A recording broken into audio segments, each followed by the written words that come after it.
Bon, c'est un peu la clim, quand même, un petit peu. Défaite du Barça dans le trophée Gamper, c'était pas arrivé depuis 12 ans, je crois. Ça picote un petit peu et ça nous met c'est une petite piqûre de rappel, une petite claque derrière la tête pour qu'on se rappelle un petit peu d'où on vient, tout simplement. Débriefage chaud, c'est parti.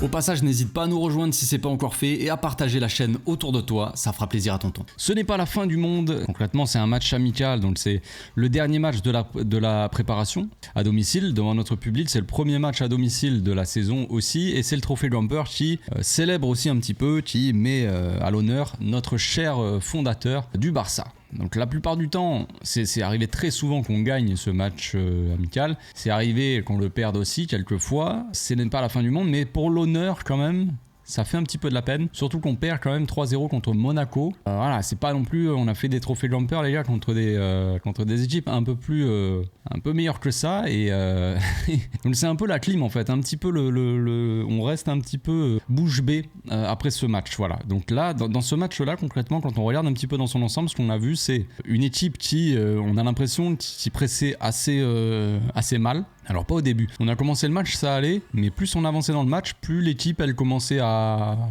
moins bien jouer, à moins bien presser, à moins bien défendre et à moins bien attaquer. Voilà. Un petit peu les mêmes problèmes qu'on a eu la saison dernière, c'est pour ça que je dis, on vient de loin quand même, on se rappelle de comment on jouait la saison dernière et ce qui n'allait pas, et tous les problèmes ne peuvent pas être réglés comme ça d'un claquement de doigts juste parce qu'un nouveau coach arrive. Il faut aussi que le coach imprègne vraiment les joueurs de sa philosophie, de ses nouvelles instructions, tout ça, et que les joueurs, voilà, faut travailler quoi, c'est tout. Il va falloir travailler un petit peu avec de l'huile de coude.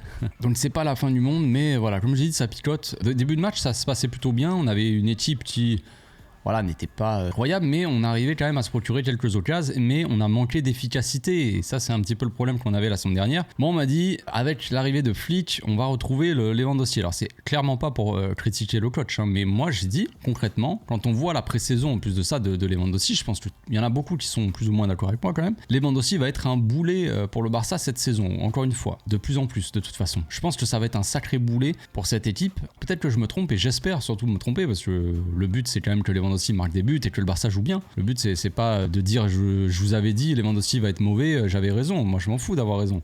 J'espère que Lewandowski va marquer des buts parce que on en a vraiment besoin, parce que le problème c'est qu'il va être titulaire indiscutable cette saison. À moins que Flick le dégage et mette quelqu'un d'autre, mais je pense qu'il va partir titulaire. Et quand on voit le match de Robert, on est sur la lancée de la saison dernière, vraiment un Robert qui joue un petit peu trop perso, Robert qui garde trop la balle, fluidifie pas le jeu du tout, qui nous fait perdre de la vitesse dans notre jeu.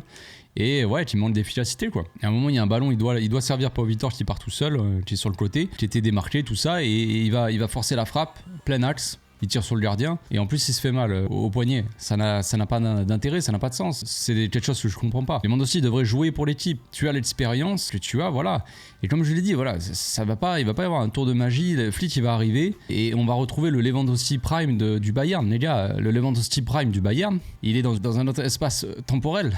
C'est fini en fait. Là, c'est le Lewandowski fin de carrière Barça. C'est ça qu'on a. Et peu importe le coach qui va venir, Lewandowski va pas du jour au lendemain commencer à claquer but sur but et nous mettre 50 buts. Alors c'est possible qu'il y ait une période de mieux, mais on est quand même plus sur la fin de carrière de Lewandowski plutôt que le début. De toute façon, c'est juste de la logique. La physique, voilà, logique. Donc pour moi, c'est la plus grosse inquiétude que j'ai par rapport à cette saison, même si je ne tire pas de conclusion sur ce match-là.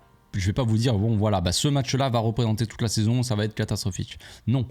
Mais la plus grosse inquiétude que j'ai, et une des seules que j'ai pour le moment, c'est Lewandowski. Moi qui me fait un petit peu flipper parce que c'est notre neuf, et voilà, c'est notre neuf titulaire indiscutable. Pour le reste, quand on regarde ce match-là, on voit une équipe qui est quand même assez jeune, où il y a des remplaçants, tout ça. Quand il va y avoir le retour de Gavi, quand il va y avoir le retour de Pedri, quand il va y avoir le retour de Frenkie de Jong, le retour de Ronald Araujo. Bref, il y a quand même quelques joueurs comme ça de qualité qui sont pour le moment sur la touche. Il y a aussi Dani Olmo qui a été présenté là au stade. Je vais essayer de montrer quelques images pendant que je parle aussi parce que j'étais au stade et j'ai filmé et tout, mais c'est pas l'ambiance n'était pas folle déjà, hein, zéro ambiance dans le stade, classique. Parce que bon, c'est le trophée Jumper et tout, c'est pas la Liga, il y a pas la grade d'animation qui met l'ambiance, donc zéro ambiance dans le stade. Mais bon, à la limite, c'est pas grave.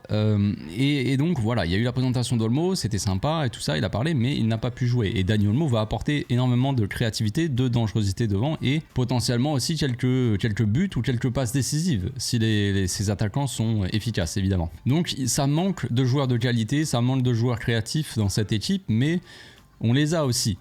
On les a. Maintenant, c'est vrai que cette équipe, est-ce que l'effectif est assez complet? On a Laporta qui nous a dit, qui a confirmé plus ou moins au stade que Nico Williams ne viendra pas. C'est ce qui est sorti après direct dans les médias partout, médias catalans qui ont dit bon bah voilà, le Barça a abandonné la piste Nico. Ça, je pense que ça vient de la direction. C'est la direction qui l'a dit à tout le monde. C'est bon les gars, on a abandonné la piste. Maintenant, est-ce que vraiment on a un effectif complet et est-ce qu'on est vraiment paré pour cette saison? Je ne suis pas sûr. Pour le moment, on va commencer la saison avec la paire au milieu de terrain Bernal Casado, qui est une paire quand même assez inexpérimentée. Bernal qui est comme très jeune, Casado qui est un peu plus expérimenté que Bernal, mais il arrive quand même de Division 3, donc les deux viennent du Barça B de la saison dernière. Ils sont très complémentaires et se connaissent parfaitement, ce qui aide aussi quand on les voit sur le terrain, ce qui aide ce milieu à mieux se comprendre, c'est le fait qu'eux se connaissent très bien. Maintenant, est-ce que un des deux avec quelqu'un d'autre au milieu, ça marcherait mieux que ça? Je ne suis pas sûr. Qu'on mette Bernal ou Casado, un des deux avec Frenkie de Jong ou Pedri ou Gundogan ou je ne sais pas qui, est-ce que ça serait aussi... est-ce qu'il se trouverait autant les yeux fermés, on va dire? Est-ce qu'il y aurait autant cette connexion? Je ne pense pas. C'est assez logique que non. Enfin bref, on a vu sur ce match-là, je vais pas parler 50 ans du match, mais on n'a pas de leçons trop à en tirer. Je pense qu'il va falloir continuer à bosser et ne pas se reposer sur quoi que ce soit. On a vu une pré-saison où on a vu des bonnes choses. Il y a des choses qui sont positives. Il y a un jeu beaucoup plus vertical que ce qu'on avait avant.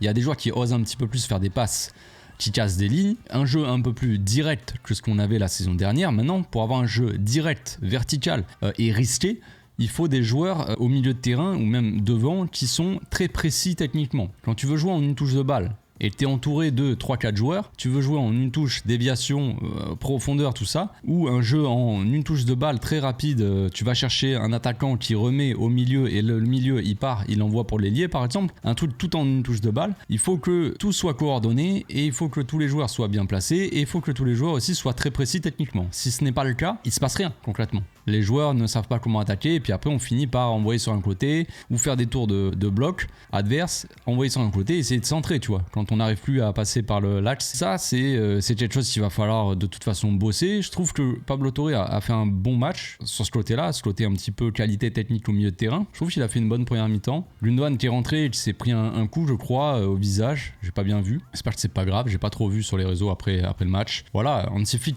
qui paraît pas inquiet. De toute façon, ça sert à rien de crier au loup. On va pas s'alarmer pour un match amical en début de saison. Je pense qu'il va pas. C'est lui le coach en plus, c'est lui le patron, donc il va pas dire attention les gars, c'est une catastrophe. Voilà, il va calmer le truc un peu. On est serein, vous inquiétez pas, on va travailler et on fera beaucoup mieux la prochaine fois. C'est un discours assez logique. Maintenant, va falloir que les joueurs se réveillent. Hein.